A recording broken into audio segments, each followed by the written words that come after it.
사랑하는 인천교구 구반장 여러분, 안녕하십니까? 여러분들과 함께 기도하는 가정, 변화되는 기쁨이라는 주제를 갖고 구반장 원래 교육을 책임지고 있는 여러분들의 영성의 길라잡이 작은 형제 프란치스코회 소속 박희전 루케시오 신부입니다. 오늘 4월 세 번째 강의를 맞이하게 되었습니다.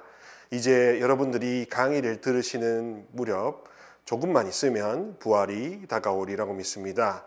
한 해의 가장 큰 축제인 부활절을 맞이하며 정결한 마음과 올곧은 마음가짐으로 우리 더욱더 하느님께 가까이 나아갈 수 있었으면 좋겠습니다.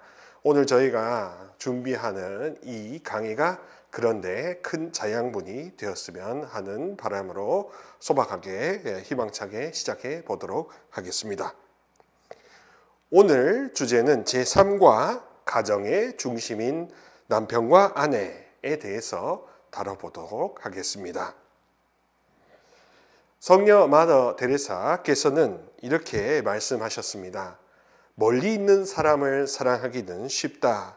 하지만 가까이 있는 사람을 사랑하기란 항상 쉬운 것만은 아니다. 라고 이야기하시죠. 반대로 우리 눈에 멀어지는 사람은 잊혀지기 쉽고 우리와 멀리 떨어져 사는 사람들은 또 우리 기억 속에 사그라들기 쉽다는 그런 거 아니겠습니까?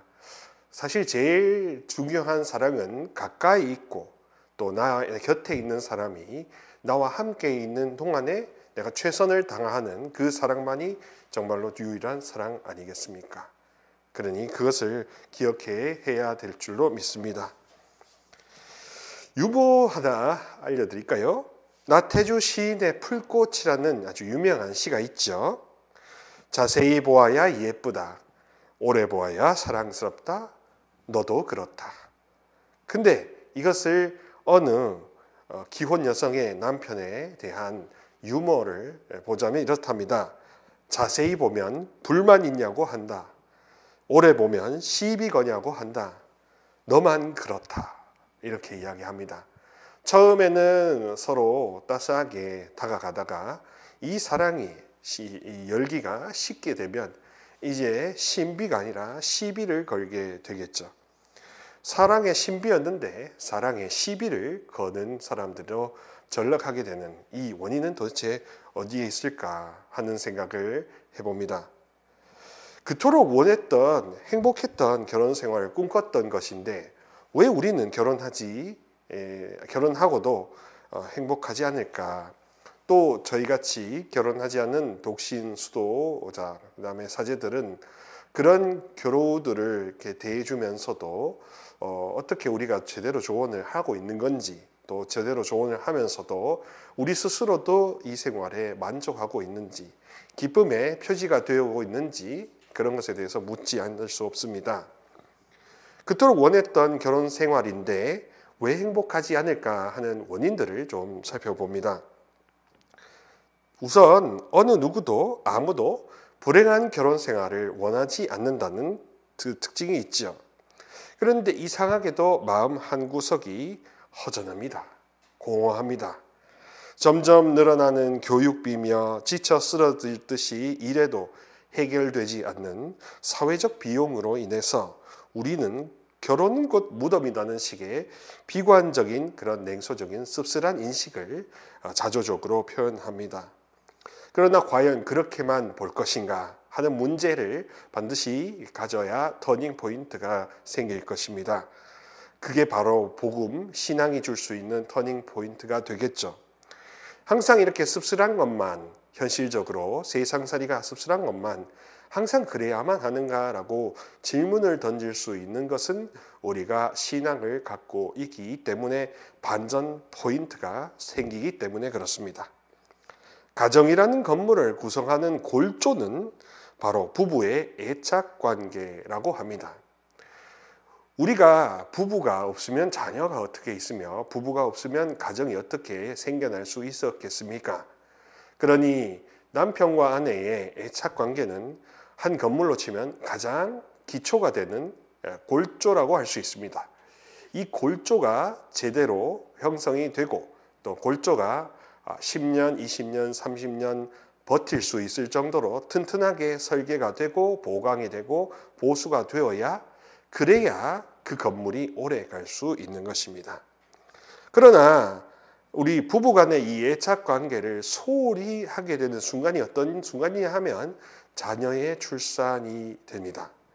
역설적으로 결혼 생활은 자녀 출산을 통해서 부부가 더욱더 끈끈해져야 되는데 자녀가 탄생하면 어머니인 아내는 자동적으로 모든 관심을 아내의 뇌가 아니라 어머니의 뇌가 됨으로써 자식들에게 다 이동됩니다.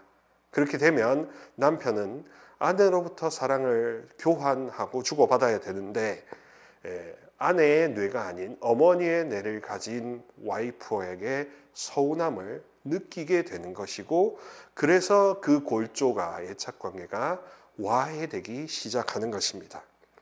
자녀에 대한 지나친 헌신이 그러므로 결코 마냥 좋은 것이 아니라는 게 여러분들이 새로 아셔야 될 것입니다. 자녀에 대한 진짜 사랑을 주시려면 역설적으로 누구에게 투자해야 되느냐? 배우자에게 투자를 더 해야 한다는 것입니다. 배우자가 설령 외도를 한다고 해도 용서해 줄 수 있다면 정말로 용서해 주시고 그분도 뉘우칠 수 있다면 받아들이시되 더 서로 투자를 못했던 것을 더욱더 한층 더욱더 투자하고 가까이 지내고 소홀히 하지 않도록 해야 되는 것입니다. 그런 식으로 자녀에 대한 지나친 헌신보다 상호 배우자를 사랑했던 옛날의 추억 그리고 지금 내가 소홀히지 못했던 그런 결핍에 대한 기억 그렇기 때문에 앞으로 더욱더 보완하겠다는 그런 다짐 이런 것들이 모든 가정을 회복시킬 수 있는 단초가 되는 것입니다. 제가 본당에 성남동 성당 보좌 시절을 할 때 교우분들한테 자녀에게 올인하기보다 배우자에게 올인하세요라고 하면 그분들이 갸우뚱하시는 걸 보았습니다. 그러면서 막상 배우자에게 올인해야 결국 자녀가 그 내리사랑을 한층 더 충분히 넉넉히 섭취할 수 있다는 사실을 설득해 드렸을 때 그제서 자녀에게 올인하는 것이 좋지 않다는 것을 처음 들었다라고 하였습니다. 그래서 현재를 중시하면서 배우자에게 더 올인하실 때 그제서 비로소 가정이 튼튼해질 수 있다. 그래서 가정에 문제가 있다면 혹시 자녀에게 너무 올인돼 있다면 자녀에게 주었던 사랑을 20, 30%라도 더 많이 거두어서 다시 배우자에게 되돌려 주시는 노력을 해보면 좋을 것 같습니다. 또 하나 고해성사나 이렇게 사목상답을 해보면 우리 한국 사회의 어떤 이런 관계주의적인 특징 때문에 나만 참으면 문제가 없지 않을까라는 생각으로 구반장님들과 모든 구역 식구들, 반원 식구들, 본당 식구들이 나만 참으면 문제가 없지 않나요? 이렇게 봅니다. 나만 참으면 돼, 나만 참으면 괜찮아 라고 하는데 이것은 또 다르게 말하면 호의가 계속되면 호구인 줄 안다라는 이 속담과 깨달음과 세속의 이야기가 같다는 것입니다. 그래서 그랬을 때는 호구가 된다는 것에 대해서 감정이 쌓인 게 폭발하기 때문에 오히려 평상시에 내가 할 말을 하는 것이 더 중요하다는 것이죠. 부부의 평소의 애착관계의 강약도가 굉장히 중요한 것이고 강하면 강할수록 싫은 소리 그리고 내가 참지 않아도 되는 것도 이야기할 수 있는 그런 대범함이 필요한 것입니다.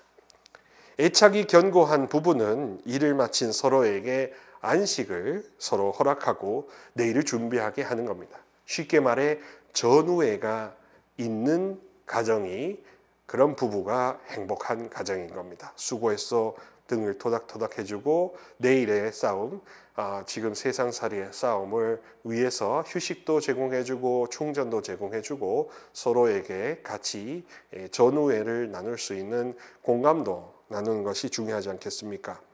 반면 애착이 손상된 부부는 집에서도 안식하지 못하면서 서로 으르렁대고 맙니다. 그러면 집구석이 왜 이 모양이냐 하고 오고 싶지 않고 바깥으로 겉돌 수밖에 없는 것이지요. 전후회, 동업자 정신, 그리고 그 배우자에게 좀 더 관심을 더욱더 우선순위를 두는 이런 자세를 좀 실천해 보시면서 결코 혼자만 참는 것이 능사가 아니라는 그런 현명한 냉정한 깨달음을 견지하시면 좋을 것 같습니다. 결혼 후에 주어지는 행복과 책임을 다하기 위해서는 상호가 모두 상대 배우자의 도움을 필요로 한다는 점 너무나 잘 아실 건데, 이 점에 대해서 다시 상기하시면서 서로가 필요한 것을 요구할 수 있을 정도의 전우애가 튼튼한 애착관계가 돈독한 부부가 될수록 가정이 평온해질 수가 있는 것입니다. 부부 상담에서 중요하게 여기는 요소들을 참고로 하시면 여러분들 모든 것에 도움을 받으실 수 있을 겁니다. 우선 부부가 서로에게 개방적이어야 한다는 것입니다. 자기 주장에 대한 어떤 집착을 서로 내려놓고 상대 입장에서 객관화할 수 있는 그런 능력이 굉장히 중요합니다. 항상 객관화할 수 있고 상대 입장에서 볼 수 있도록 훈련하는 것, 그렇게 싸워 나가는 것이 중요한 것입니다. 그래서 이 삶은 전쟁이요, 부부는 전우고 그 다음에 가정은 전장터다라고 이렇게 생각했을 때 서로가 상대의 입장에서 객관화할 수 있다면 문제가 조금 더 쉽게 풀릴 수가 있는 겁니다. 그리고 젠더 역할론, 그리고 젠더 롤플레이에서 상호 교환성을 생각하셔야 된다는 겁니다. 무슨 뜻이냐면 생물학적으로는 남녀가 결합되어 있지만 이렇습니다. 아내는 남편을 큰아들처럼 여기는 관점을 한번 가져보는 겁니다. 저 남편이 내 아들이라는 관점을 가지면 용납되는 부분이 조금 있습니다. 관점의 전환. 그리고 남편은 아내를 큰딸처럼 여기는 그런 관점을 가져보는 지혜, 이것도 중요합니다. 큰딸처럼 여기면 내가 마냥 기대는 또 하나의 새로운 엄마가 아니라 큰딸이라고 보살펴줘야 된다 하면 아내를 정성껏 부성애로 보살펴줄 수 있는 그런 지혜가 샘솟을 수 있거든요. 그래서 젠더 롤플레이는 상호 교환 가능하다는 점에서 생물학적 성이 반드시 사회적 젠더를 결정하지 않을 수도 있다는 것을 생각할 수 있습니다. 여자니까 뭐 주방일을 해야 되고 남자니까 돈을 벌어야 되고 하는 식으로 이제는 그런 고정적인 역할론이 통하지 않는 시대인데다가 서로 상호 가역적인 교환이 가능하다는 걸 이야기할 수 있습니다. 여자니까 이렇고 남자니까 이렇고 하는 것보다는 서로에게 서로 상호 보완적인 자세, 또 서로에게 배우자이면서 동시에 부모적인 부성과 모성을 보여줄 수 있는 통로가 된다는 것을 기억하시면 좋을 것 같습니다. 뇌과학을 조금 더 보충해서 알려드리면 좋을 것 같네요. 감정적인 변연계와 이성적인 전두엽이 있습니다. 여기 그림에 보시면 전두엽은 우리 뇌 앞쪽에 해당이 되고요. 그리고 뇌 깊숙이 있는 좌뇌와 우뇌 사이에 있는 거 보면은 편도체라는 곳이 있습니다. 그림에 편도체라고 하는데 이 편도체를 변연계라고 하고 여기가 감정중추라고 이야기합니다. 본디 감정적인 변연계, 감정중추가 먼저 감정 정보가 훨씬 더 빨리 도달하게 된다는 겁니다. 그렇기 때문에 스트레스 상황에서는 감정적인 반응과 정보가 훨씬 더 빨리 접수가 된다는 거예요. 그러니까 이성적인 판단으로 좀 더 객관화하고 유보하고 판단 중지를 하는 것보다 버럭 화를 낼 수밖에 없는 이유는 이 뇌과학적으로 해명한다면 변연계에 훨씬 더 빨리 감정 정보가 전달되고 접수되기 때문에 그렇습니다. 자, 그러면은 무조건 접수되는 대로 반응할 것이냐? 그렇게 되면은 그거는 사람이 아니겠죠. 사람에게 이성이 있다는 것은 바로 이 5초의 법칙을 적용할 수 있다는 겁니다. 5초의 법칙은 무엇이냐? 이 짧은 5초로 인해서 이성적 판단이 내려지도록 그 감정 정보가 접수되었을 때 5을 세면서 기다린다는 겁니다. 그러니까 화를 바로 내지 말고 화가 나거나 슬프거나 할 때 거기에 감정에 홀딱 빠지는 것이 아니라 5초의 말미를 두라는 것입니다. 그래서 5초 동안 이 합리적인 판단, 객관화가 이루어질 수 있도록 훈련을 계속 해보는 것이죠. 잠시 서로, 특히나 관계 안에서 서로 간의 판단을 유보하면서 심호흡을 하면서 5초의 시간을 버는 것입니다. 그래서 말 한마디에 전향빛 갖는다, 그런 것처럼 우리의 태도가, 우리의 자그마한 씨앗이 큰 결과를 다르게 산출할 수 있다는 것을 아시지 않습니까? 그러니 부부간에 쓰는 작은 말투, 표정, 이런 언어들조차도 이 5초의 법칙을 적용하신다면 당장 접수되는 감정보다 그 5초를 세면서 거기에 빠지지 않고 무엇이 더욱더 원칙적이고 신부님이 말했던 구반장 원래 교육에서 부부관계론에서 이렇게 이야기했던 것이 이렇게 적용하면 되겠구나 라고 이해가 되신다면 좀 더 현명하신 배우자 가정을 건설하실 수 있을 것입니다. 하느님께서 맺어주신 것을 사람이 갈라놓아서는 안 된다라고 우리가 혼인이 그만큼 중요한 것을 예수님께서 말씀하셨고요. 사랑의 기쁨 24항에서는 자신이 겪은 불의를 용서하는 것이 쉽지 않지만 은총은 이 길을 가능하게 한다라고 되어 있습니다. 사랑하는 우리 인천교구 구반장 여러분, 또 교우 여러분, 가정생활이 저는 경험을 해보지는 않았지만 간접적으로 여러분 교우들의 고해나 반쪽으로 겪어보면, 또 제가 다른 사람들과 관계하는 것을 보면 우리 한국 사람들은 기질적으로 아주 이렇게 다양한 감정에 정서에 반응할 수밖에 없고, 또 정도 많지만 한도 많은 그런 민족이지 않습니까? 그러니까 합리적으로 있는 그대로 보는 것이 굉장히 잘 안 되는 민족이기도 합니다. 있는 그대로를 볼 수가 없게 되는 경우가 많죠. 그래서 관계가 틀어지는 애로사항도 많이 겪습니다. 그렇기 때문에 사람의 노력으로 이 모든 문제를 풀려고 한다는 것 자체가 사실은 한계가 분명한 답을 내놓고 그 이상의 현명한 마에스트로를 초대하지 않는, 장인을 초대하지 않는 그런 어리석은 경우를 범하는 거지요.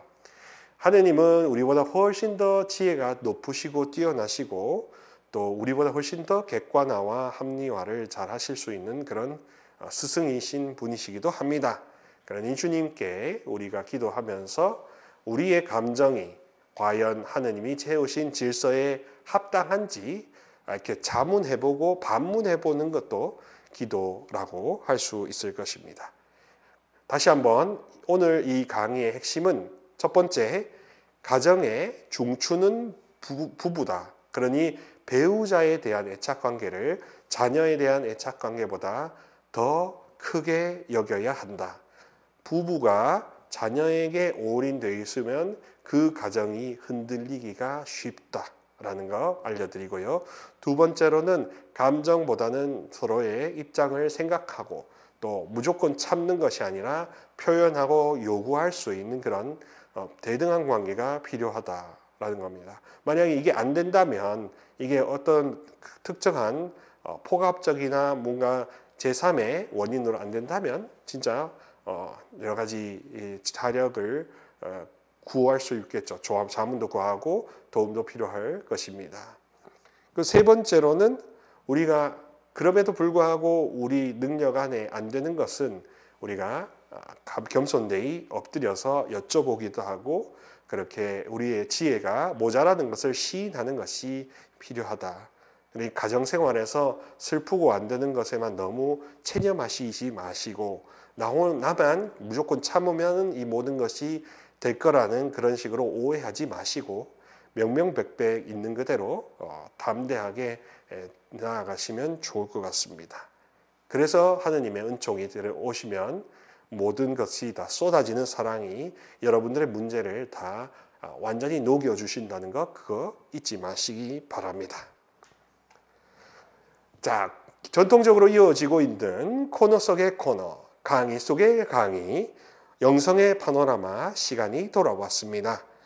오늘 세 번째 다룰 영성은 바로 감각주의 영성입니다. 첫 번째는 신비주의, 두 번째는 자연주의에 대해서 다뤘고요. 오늘은 감각주의에 대해서 한번 다뤄보도록 하겠습니다. 감각주의란 이렇습니다. 하느님의 위엄과 아름다움과 영광에 우리의 오감을 사용하여 한마디로 푹 잠기는 그런 영성입니다. 푹 빠지는 겁니다. 쉽게 말하면 falling in love, 사랑에 홀딱 빠지려고 하는 것이 목적인 것이죠. 인간의 오감을 적극적으로 하느님과의 통교, 통신에 활용하는 그런 출입구로 보는 영성이 바로 감각주의 영성이라고 하겠습니다. 우리가 잘 아는 핸델이라는 유명한 오페라 오라토리오 작곡가가 있죠. 핸델의 대표작인 메시아라는 오라토리오 오페라에 감각주의 영성이 나타난다고 합니다. 핸델은 어느 날 중풍에 걸려서 자신의 창작 활동 및 오라토리오 오페라단 운영 모두 불편을 겪게 되고 와병 생활을 하게 됩니다. 그러나 핸델은 자신의 모국인 독일로 돌아가서 온천 치료에 아주 몰두를 했고 다행스럽게도 좋은 결과를 얻었습니다. 자신의 몸을 치료하는 데 있어서 좋은 온천 치료를 더 많이 하게 되었던 것이지요. 그렇게 건강을 회복한 후에는 그때 만든 오라토리오 종교 합창이 바로 메시아인 것입니다. 성경의 구원사를 기반으로 해서 3부짜리 대합창곡을 만든 핸델은 자신의 작곡 속에다 숭고하고 장대하며 부드러운 감성을 다 집약시켰습니다. 성음악, 성미술, 성예술 등 이런 여러 가지 오감을 자극하고 건드릴 수 있는 모든 것을 통해 하느님의 구원 역사와 하느님 존재와 현존에 몰두하게 홀딱 빠지는 것이 중요한 감각주의 영성의 특징인 것입니다. 주로 예술 작품, 문화적인 것에 우리가 이야기하는 거죠. 지금 보시는 이 유튜브도 그런 감각주의 영성을 좀 겨냥하는 측면도 있습니다. 커뮤니케이션을 통하여 우리가 커뮤니언, 하느님과 일치를 이루는 것이 바로 감각주의 영성의 목표가 되는 것이죠. 예술 작품을 통해서 오감의 여러 가지 정보가 옵니다. 정감도 오고 정보도 옵니다. 그래서 우리에게 접수된 이 정보적 정보와 정감적 정보를 통해서 우리는 카타르시스, 극도의 감동과 정화를 느낄 수가 있죠. 그래서 하느님을 더욱더 사랑하는 영성으로 나아가게 되는 그런 구도가 감각주의 영성이라고 할 수 있습니다. 여기서 주의해야 될 건 바로 그것입니다. 바로 주관주의에 빠지면 안 된다라는 겁니다. 주관주의란 무엇이냐? 그 사람이 그렇게 느끼는 게 절대라고 생각하는 오류인 것입니다. 예술가가 이렇게 느끼는 것을 두고 그렇게 느끼니까 하느님은 이런 분이라 라고 이렇게 정의해버리고 다른 하느님 상이나 다른 길은 몰라 하고 이렇게 외면하는 것이 그게 주관주의가 되겠죠. 다만 자신의 인상과 감각을 통해서 절대화하는 그런 주관주의 영적 교만에 빠지지 않아야 됩니다. 그러니 감각주의인 사람들은 자연과 예술 작품을 통해서 얻어지는 여러 가지 다양한 영감과 정보와 정감을 다 느끼고 홀딱 빠질 수 있지만 마지막으로 유일무이한 기준은 바로 성경 말씀이 된다는 것입니다. 그래서 성경 말씀과 감각주의를 연관시켜서 기도하려고 하는 그런 전통이 교회 안에서도 일어났고 이것이 바로 우리가 들어보셨을지 모르겠지만 로욜라의 이냐시오의 영신수련이라는 기도 방법이 됩니다. 로욜라의 이냐시오 서기는 이 영신수련이라는 것을 이렇게 체계화하였습니다.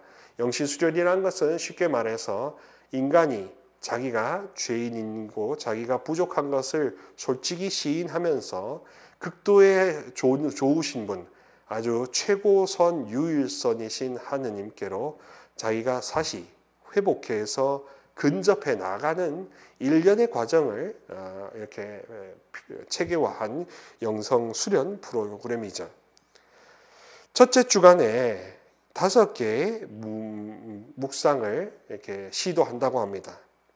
첫 번째는 첫째 묵상으로서 추리 묵상인데 바로 내가 하나님 사랑을 얼마나 거부했던가, 세상을 얼마나 좋아하고 세상에 온갖 좋은 것을 다 내가 달콤하게 여기며 하느님 것은 쓰다고 뱉어버렸던 그런 역사를 내가 얼마나 만들고 살았던가 하는 그런 하느님을 배은망덕했던 것에 대한 회고를 이야기합니다. 회개의 시작이 되겠죠. 둘째 묵상은 이제 자기 반성을 시킵니다.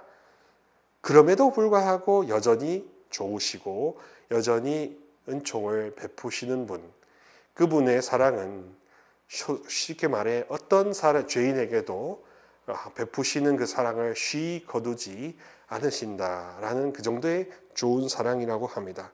좀 과하게 이야기하면 김정은한테도 하느님은 사랑을 거두지 않으신다. 왜?